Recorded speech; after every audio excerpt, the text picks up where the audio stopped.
According to him, our song came up on his music playlist while working out at the gym, and he decided to send it to me. But that sent me through the roof. I text, "You are confused." And that sent him through the roof. Now it's time to argue. Is it really something, or is it really trusting? 'Cause I can back up all I do. Hello, good people. My name is Maikia Janae, and I am a multidisciplinary artist and entrepreneur who has successfully blended my worlds, my passions, my platforms together. And I help other entrepreneurs and multidisciplinary artists to do the same. But today, I am Maikia Janae, the speaker, here to tell you the 3 benefits of knowing when to be still and silent. This sounds like something that you are interested in, and if you are already feeling my vibe, go ahead and subscribe and turn on the notification bell as well too. Welcome to those of you who are new, and welcome back to those of you who aren't, who have been hanging in there with me for this 10 weeks series, 10 ways to take care of yourself while you are going through these like crazy spiritual transitions. This is actually a framework structured by the 10 self-care tips extracted from my ebook, I'm No Superhuman, the moment I truly expressed what was hurting me. For 9 years, y'all, 9 of them things. 9 years I was in a situationship with this guy who I absolutely adored and loved.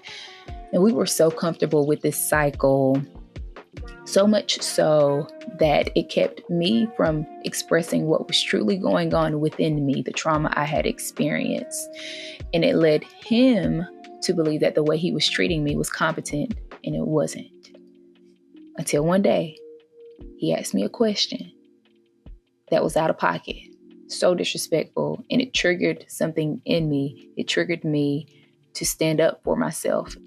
And I didn't desire to make him feel like he was king of the world. I didn't desire to make him feel like he was less than. I just simply wanted to be heard and clearly. Have you ever spoke your heart in multiple ways, so many ways, but you still wasn't being heard? You expressed yourself from every angle, and it still seemed like it wasn't getting through to the person that you were trying to communicate to. Like, are you tired of being in the toxic romantic cycle? Are you tired of having the same arguments with your romantic partner? Are you ready to set a boundary? Because if so, then this ebook is for you. And it's for you because it will show you how to articulate your emotions in a way that positions you to be heard, empowered, and to make a decision if necessary. Well, this was my necessary moment, and I had to stand up for myself, and I had to make a decision, and I know you could do the same. So if this is something that you're interested in, then click the link in the description to purchase the I'm No Superhuman ebook. Now, at the end of it, you will find the 10 self-care tips that I mentioned before. They're for free. You could get those now. You don't have to purchase the ebook to get the self-care tips. But if you want the tea behind the tips, like if you want the story, the juice behind the reason why I created these self-care tips, purchase the ebook. If you're ready to stand up for yourself and set the boundary, if you're tired of not being heard, purchase the ebook. So as mentioned, in this 9-year situationship, I was not communicating, articulating my emotions in a way that positioned me to be heard, seen, empowered, or to make a decision if necessary. But this didn't mean that I wasn't arguing back, that I wasn't talking back, or I was just mute. Absolutely not. As a matter of fact, I used to be the type of person who always had to say something, because the truth that I have come to know you should know it as well. So I'm going to tell you about it, and I'm going to tell you about yourself. And this is why me and him would clash a lot. I just used to think that I was right about everything until I realized that there is much power in knowing when to be still and when to be silent, when to shut up. Okay, and today I'm going to tell you the 3 benefits of doing so. Reason number 1, benefit number 1 of knowing when to be still, when to be silent, aka when to shut up, is you get to preserve your energy. And I'm going to give y'all an example by reading a page from the I'm No Superhuman ebook. Let's get into it. It was my unhealthy attachment issues versus his sense of ego and entitlement. The fuel of this war was fear. Fear of what life would look like without our understanding yet toxic 7-year bond. Before he came into my life, I hadn't dealt with anyone who made me feel safe to be myself. I would even say I was the first girl who made him feel like he could do anything he put his mind to. I've always been a determined individual, but for some reason, letting go of him emotionally was a challenge. To be fair, I never met up with him once while he had a girlfriend, but I always would leave the door open just enough for him to peek his head in and give me false hope. He would even leave the door cracked for me sometimes too, until my breaking point in the summer of 2022. He had just sent me a random text after ignoring me for 2 days straight. You see, although I was an emotional side chick, I had never been afraid to ask the hard questions. Hence why he ghosted me. I asked him if he was still with his girlfriend. No response. What was the text he sent? Well, according to him, our song came up on his music playlist while working out at the gym, and he decided to send it to me. But that sent me through the roof. I text, "You are confused," and that sent him through the roof. Now it's time to argue. I know some of y'all like, girl, why was you up there talking to that man and he had a girlfriend? Not too much on me. Not too much on me. Go look at the previous videos to gain more context about this 9-year situationship. This was us breaking up and us trying to figure out what life was like without each other. And we didn't see each other. We weren't talking consistently. It would just be like random texts out of nowhere. And if I got a random text, I'm like, well, does this mean you're still with your girlfriend? Is that what this means? So that's what this was. But the argument that we had was toxic, to say the least. This argument that me and my 9-year situational boo had, it was about clarity. I was seeking clarity and he was not. He was okay with being confused and I was not. Where I went wrong was trying to show him where he was wrong, and vice versa. He was trying to show me where I was wrong when really we should have just respected each other's decision and went our separate ways. But because we still hung on to the idea, the thought of being together, even though we weren't together, meaning we still wanted access to some degree, meaning we don't want to lose the person or end or cut off all communication. That's why we were arguing. We didn't want to accept the fact that it was done, even though he was the one that made the decision to get into a relationship. To me, I thought that you sending me that song, our song, meant that you wanted to get back together, even though we weren't talking consistently, we hadn't seen each other. I thought that's what that meant.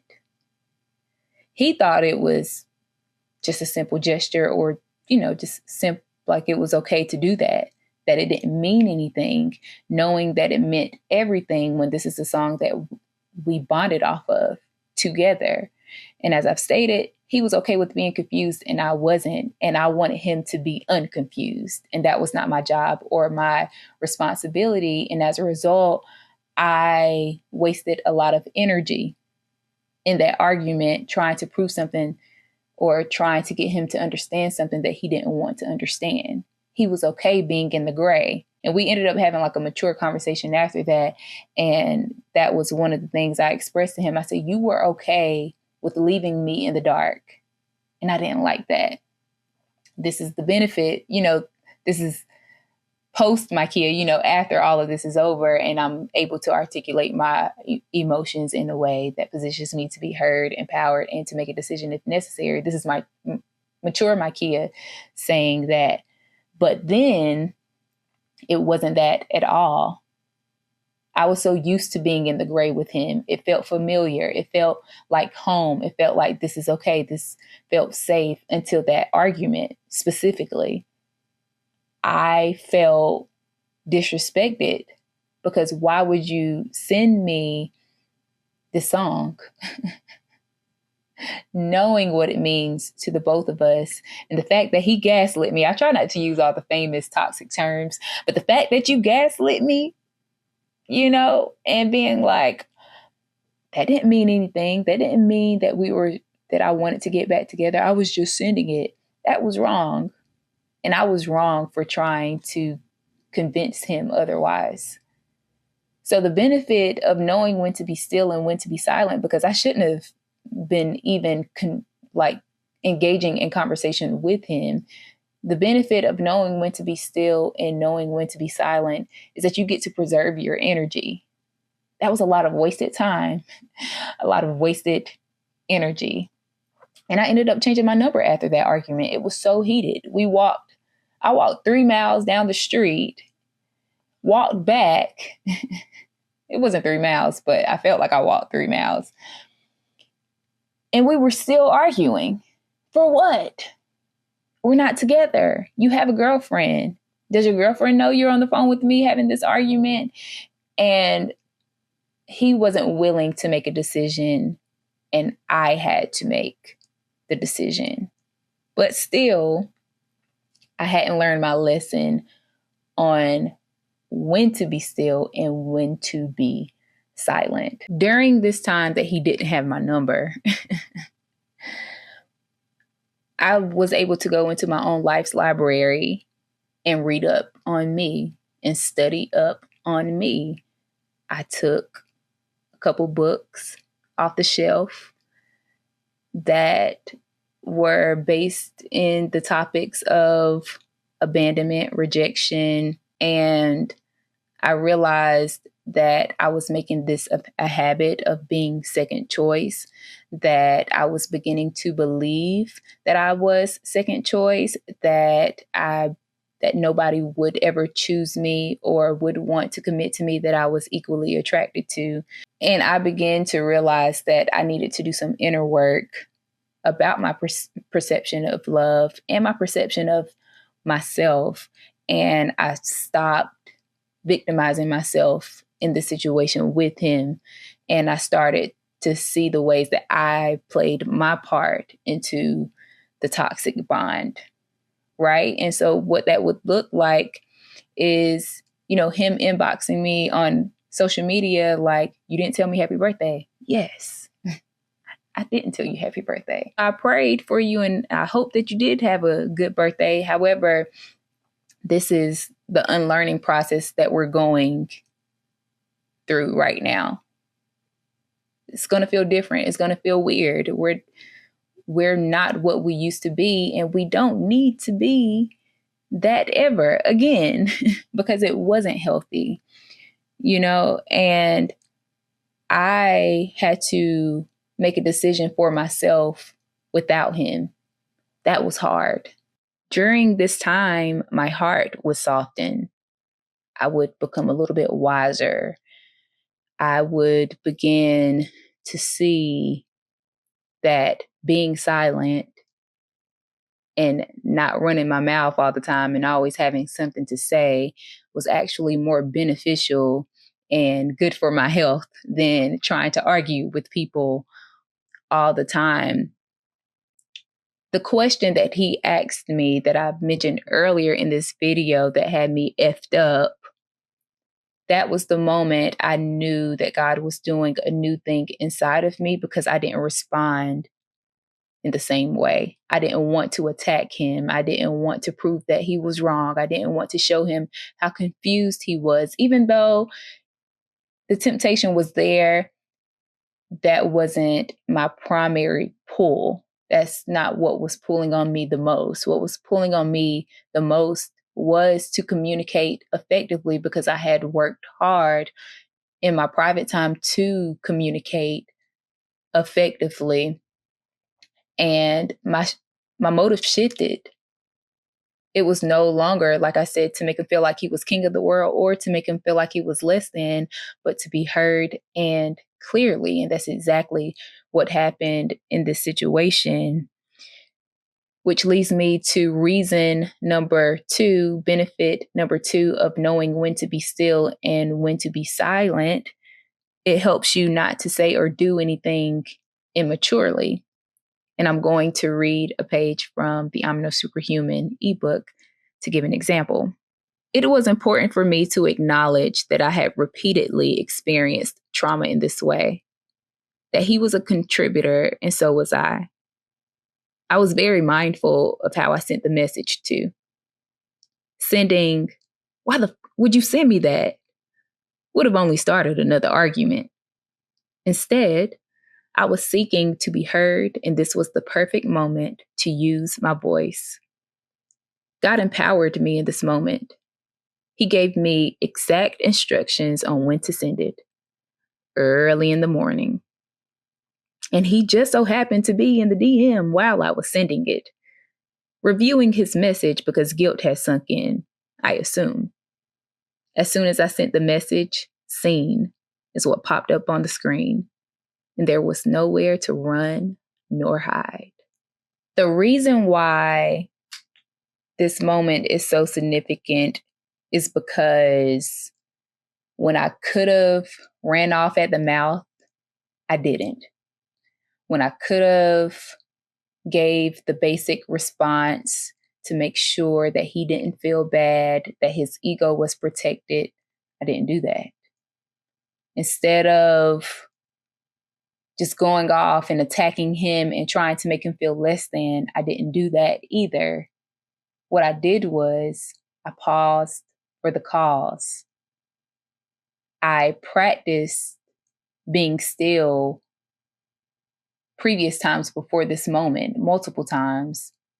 So it felt a little normal to not do anything at all in this moment. I think it shook him. I know it shook him for me not to respond in the way that I normally would. When God told me to be still and just wait it out, it allowed me to understand myself and how this situationship affected me even more. It allowed me not to rush what I had to say and to make sure that I said everything that needed to be said. Another reason why I feel that this moment was so significant is because God was prompting me on when to send it.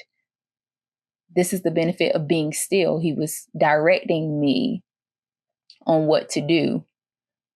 I don't think I know for a fact that I wouldn't have been able to get through to him the way that I got through to him if I didn't have God's direction, if I didn't make the decision to be still and not just run off at the mouth and respond. This wasn't about responding. This was about, like I said, being heard and effectively, clearly. That question that he asked me was unacceptable. Yes, we are going through the learning process of not dealing with each other, but it was unacceptable. And he knew it was unacceptable, but it took me responding in a way where he could really see how things had affected me. Not me pointing the finger at him and telling him what he needs to do and blaming him for everything, but just saying, hey, this is how this has affected me. This is how I've contributed to it. This is what I've allowed.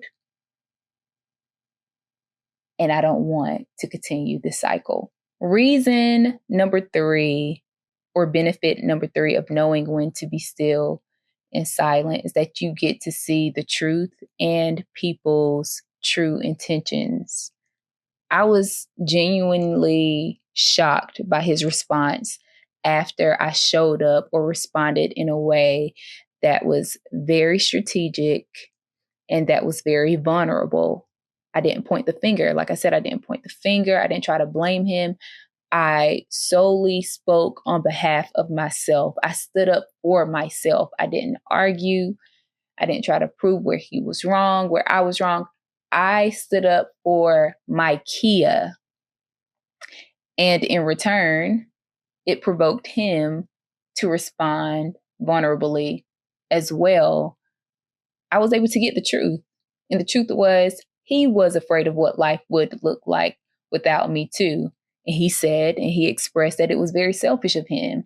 This was a very mature conversation, even though, we didn't continue our toxic bond. And it felt like, oh man, well, why can't we have had conversations like this before? Like I said, God truly empowered me in this moment. He really guided me and ordered my steps in this situation and gave us the grace too to have this conversation, because we had no business having this conversation, let's be honest. But this was the turning point for me. I guess he was like, I was like, these knuckleheads, they're going to continue to talk to each other. So let's rough it up a little bit. Let's cause some friction.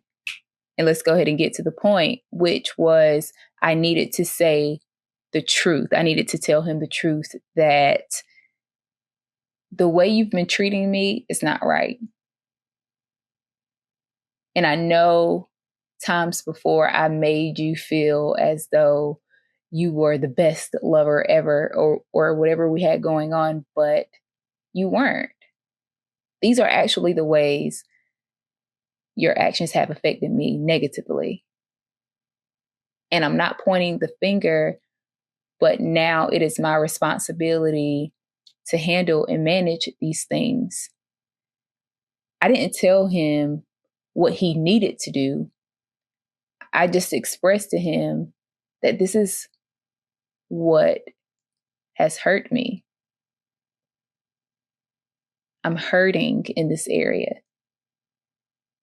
I expressed to him a weak moment. I was vulnerable.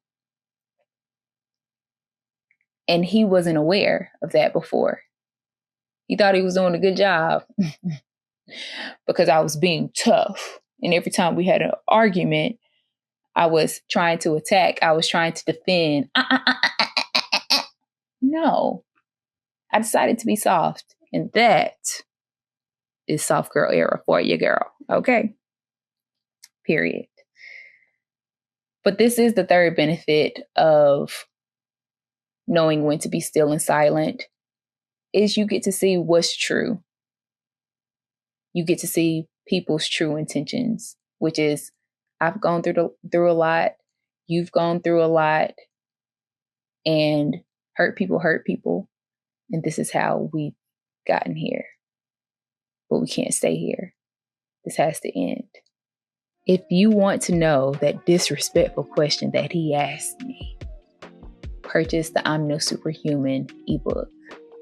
If you are ready to set a boundary, if you are ready to get out of the toxic cycle, you're ready to stand up for yourself, ready to communicate in a way that positions you to be heard and clearly, purchase the I'm No Superhuman ebook. I know you're tired, because I was tired. I was so tired. I didn't even realize. I was so tired. I didn't even realize how tired I was. But it's time to let go. Whether it's the person, whether it's a behavior, whether it's a mindset, it's time to let go. And at the end of the ebook, you will find the 10 self-care tips, the framework of the series, as I said, that can help you, guide you along the way for free. Link is in the description. After you read the I'm No Superhuman ebook, I want to extend the invitation to you to book a one-on-one session with me. The no cape required 60-minute virtual session with me, because I want to know what the book brought up for you. If it brings up a world of emotions that you weren't prepared for, I want to discuss that with you. So many people have come to me expressing like, girl, I knew the book was going to be vulnerable and good, but I didn't know it was going to be this good and vulnerable. When you're writing a book, another book. And I'm just like, oh man, I didn't expect it to move people in this way, but it has. And I know it can move you too. So if you're interested, come kick it with your girl. And after your 60-minute session, I will compose a 3 to 5 minute audio just for you to have along your journey while you are unlearning and trying to be a better person, because we all are. With that being said, thank you all so much for tuning into video 7 of the 10 weeks series, 10 ways to take care of yourself while you're going through spiritual transitions. This was definitely a spiritual transition for me. Make sure you subscribe, turn on the notification bell so you can stay notified on the next video or any other series that I do on this channel. Make sure you comment, share this video with someone who really, really needs it, because I know somebody needs it. If you don't, I know somebody does. Save it. All of the above. And I'm excited to meet y'all back here next week at 6 p.m. next Sunday for video 8, which is about, drum roll please, I always do this, self-care tip number 8. Learn from the past, live in the present, leverage for your future. Are y'all ready to get into it? I hope so. Thank y'all so much for tuning in. I appreciate y'all. And like I said, I'll see you next Sunday at 6 p.m. for the next video. Is it really something, or is it really trusting? 'Cause I can back up.